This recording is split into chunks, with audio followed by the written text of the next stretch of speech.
Hello दोस्तों, जय हिंद, नमस्कार। मैं रमेश यादव आप सभी का स्वागत करता हूं study with Ramesh Yadav YouTube channel पर। ये हमारी करंट अफेयर की एक श्रृंखला चल रही है जिसमें आज की 5वीं क्लास है। हम 4 क्लासेस पहले ले चुके हैं। उम्मीद है आपको क्लासें पसंद आई होंगी। तो चलिए आज का सेशन शुरू करते हैं। करंट अफेयर 19 जनवरी 2024 का current affair. Number 1 point, khadi और ग्राम उद्योग आयोग ने खादी सनातन वस्त्र पेश किया। तो खादी और ग्राम उद्योग आयोग के जिसके चेयरमैन मनोज कुमार जी हैं, उन्होंने एक सनातन वस्त्र पेश किया है। तो खादी सनातन वस्त्र पेश किया है।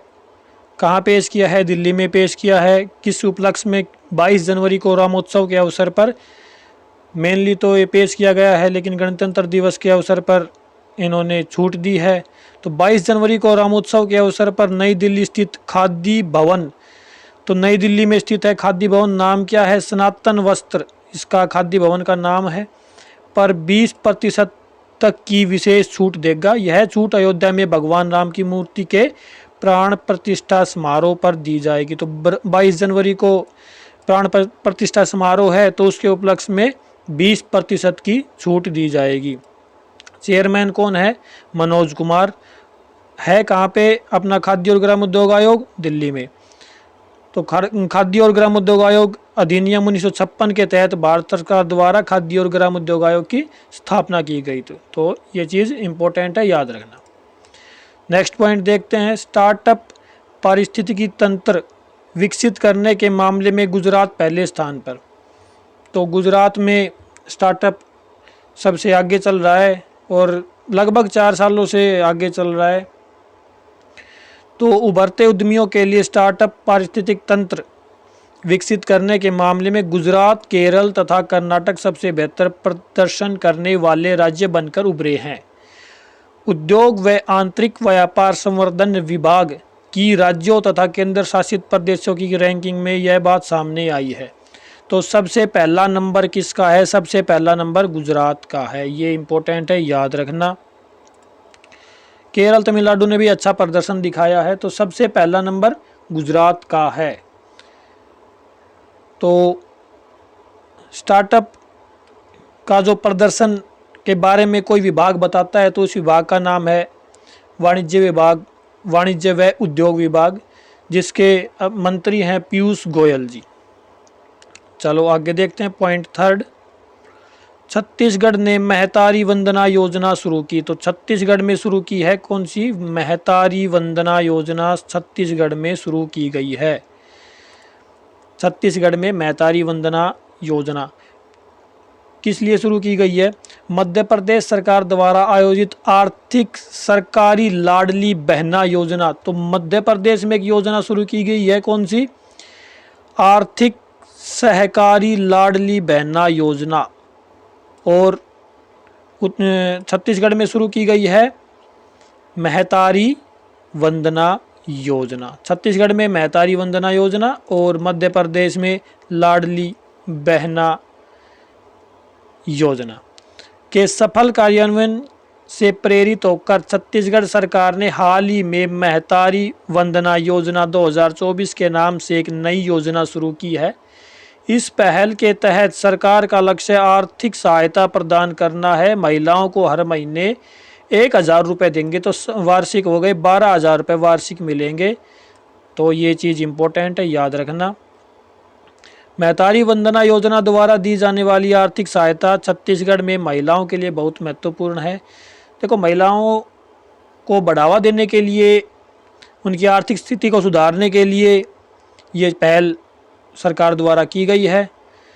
तो छत्तीसगढ़ के बारे में कुछ जान लेते हैं। वर्तमान छत्तीसगढ़ मध्य प्रदेश राज्य से अलग होकर 1 नवंबर 2000 को अस्तित्व में आए। तो कब बना था? 1 नवंबर 2000 को बना था। छत्तीसगढ़ को धान का कटोरा कहते हैं अथवा चावल का कटोरा। राजधानी रायपुर। राज्यपाल विश्वभूषण हरिचंदन। मुख्यमंत्री विष्णुदेव साय, जो अभी भाजपा से बन के आए हैं। चलो आगे देखते हैं। तो बहुत अच्छी पहल है ये छत्तीसगढ़ सरकार की। छत्तीसगढ़ की सांस्कृतिक रूप से भी बहुत ही अच्छी स्थिति है भारत देश में, और कुटीर उद्योग के मामले में भी बहुत आगे है। राउत नाच, पंथी नृत्य छत्तीसगढ़ से ही रिलेट करते हैं। अर्थव्यवस्था के मामले में देखें तो कृषि और उद्योग पर आधारित अर्थव्यवस्था है। यहाँ पे चूना पत्थर, लोहयस्क, तांबा, फॉस्फेट, मैग्नीज, बॉक्साइट, कोयला, अभ्रक, टिन पाए जाते हैं। भिलाई इस्पात जो संयंत्र है वो छत्तीसगढ़ में ही है। चलो आगे देखते हैं। लोकसभा सीटें 11 हैं, राज्यसभा सीटें 5 हैं। नंबर 4, रोहित शर्मा बने T20 में सबसे ज़्यादा शतक लगाने वाले खिलाड़ी। तो T20 में सबसे ज़्यादा अंतर्राष्ट्रीय शतक लगाने वाले खिलाड़ी बने हैं रोहित शर्मा। अभी तक 4 शतक लगा के सूर्य कुमार यादव और ग्लेन मैक्सवेल, जिन्होंने 4 शतक लगाए थे, लेकिन 5 शतक लगा दिए हैं रोहित शर्मा ने। तो रोहित शर्मा ने T20 इंटरनेशनल में 5वां शतक लगाया। अफगानिस्तान के खिलाफ बेंगलोर में खेले जा रहे तीसरे T20 में रोहित ने 69 गेंदों में 11 चौके और 8 छक्कों की मदद से 121 नाबाद रनों की पारी खेली।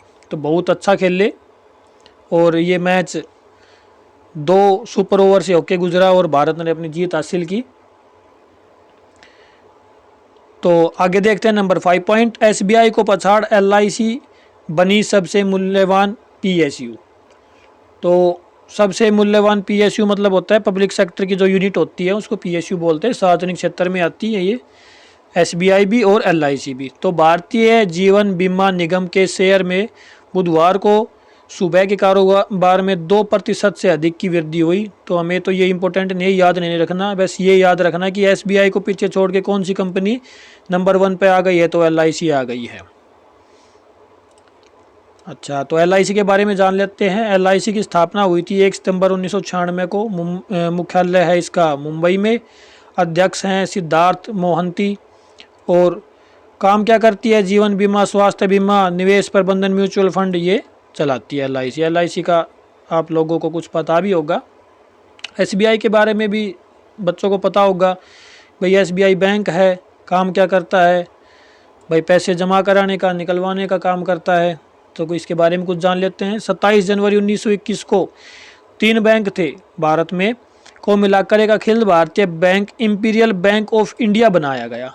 और 1 जुलाई 1955 को देश के प्रमुख वाणिज्यिक बैंक के रूप में इंपीरियल बैंक को भारतीय स्टेट बैंक बनाने के लिए राष्ट्रीयकरण किया गया।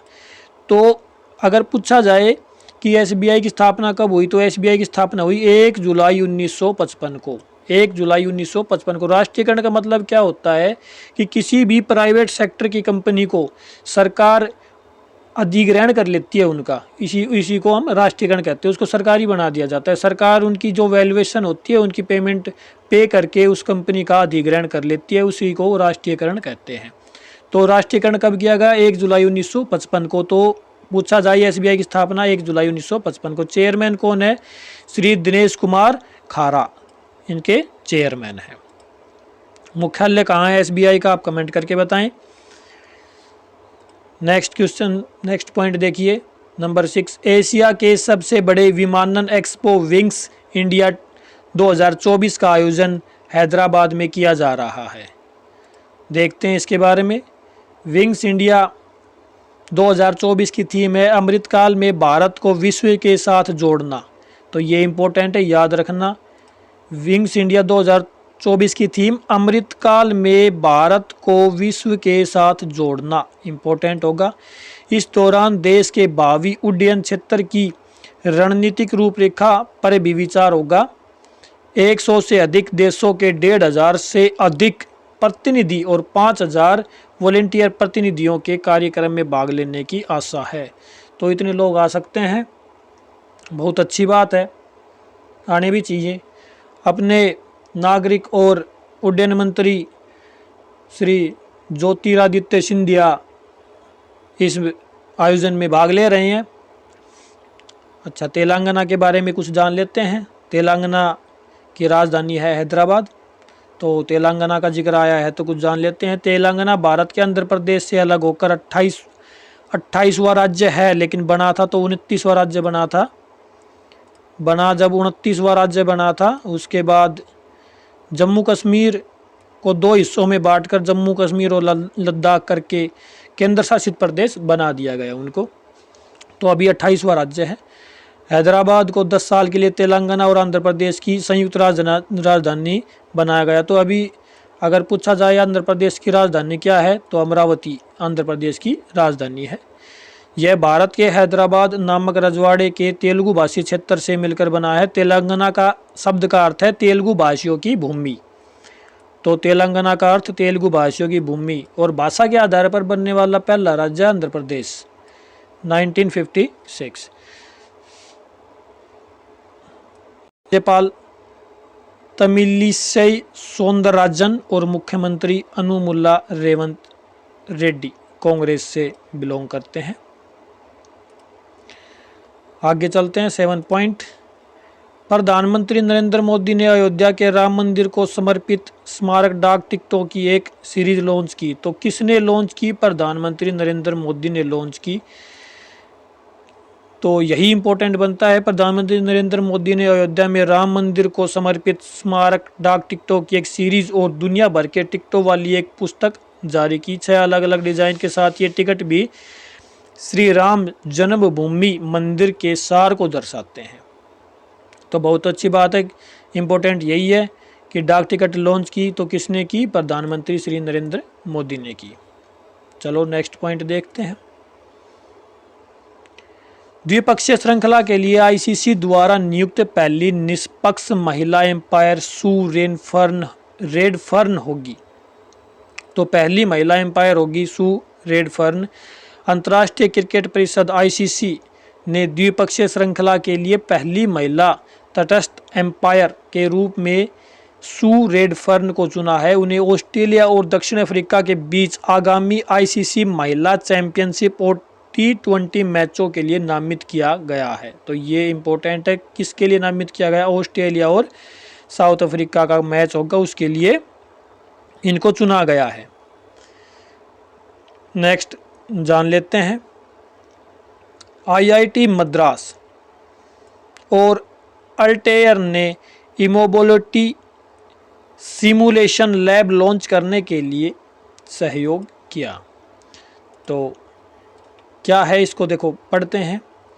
भारतीय प्रौद्योगिकी संस्थान मद्रास आईआईटी मद्रास ने सिमुलेशन, उच्च प्रदर्शन कंप्यूटिंग और आर्टिफिशियल इंटेलिजेंस के विशेषज्ञता वाले वैश्विक प्रौद्योगिकी नेता अल्टेयर के साथ हाथ मिलाया है। साथ में वे आईआईटी मद्रास में इंजीनियरिंग डिज़ाइन विभाग के भीतर अत्याधुनिक इमोबिलिटी सिमुलेशन लैब का उद्घाटन करने के लिए तैयार है। तो ये लैब का उद्घाटन कर रहे हैं। लैब किस काम आएगी? ये नए नए शोध करेंगे, एआई को मजबूत बनाएंगे, उसको आगे बढ़ाएंगे।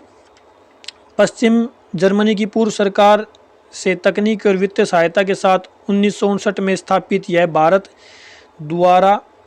सरकार द्वारा स्थापित तीसरा आईआईटी था। तो ये तीसरा आईआईटी था। पहला कौन सा था? पहला आईआईटी था आईआईटी खड़गपुर। उसके बाद आईआईटी मुंबई बनाया गया, फिर चेन्नई बनाया गया 1959 में। 1959 में ही फिर कानपुर आईआईटी बनाया गया। 1961 में दिल्ली आईआईटी बनाया गया था। तो अब नेक्स्ट पॉइंट देखते हैं। तमिलनाडु अंतर्राष्ट्रीय गुब्बारा महोत्सव का 9वां संस्करण। तो अंतर्राष्ट्रीय गुब्बारा महोत्सव कहाँ मनाया गया? तमिलनाडु में मनाया गया है। महोत्सव में यूनाइटेड किंगडम, फ्रांस, नीदरलैंड, ये बहुत से देश आए थे, उन्होंने भाग लिया है। तो इम्पोर्टेंट यही है कि कहाँ मनाया गया है? तमिलनाडु में मनाया गया है अंतर्राष्ट्रीय गुब्बारा महोत्सव, ये याद रखना। तो तमिलनाडु के बारे में कुछ जानते हैं। राज्यपाल रविंद्र नारायण रवि, मुख्यमंत्री MK स्टालिन और नृत्य भारतनाट्यम। 1968 में मद्रास प्रांत का नाम बदल तमिलनाडु कर दिया गया था। तो पहले मद्रास था, इसीलिए इसका नाम आईआईटी मद्रास जो है वो रखा गया है। तो बाद में इसका नाम बदला गया था। तो उसका नाम आईआईटी का नाम अभी तक आईआईटी मद्रास ही है। तो यहीं आज का सेशन ख़त्म होता है। उम्मीद करता हूँ आपको सेशन पसंद आया होगा। अगर सेशन पसंद आए तो लाइक करें, शेयर करें, सब्सक्राइब करें और चैनल को आगे बढ़ाएं। आज के लिए इतना ही। आपका बहुत बहुत धन्यवाद।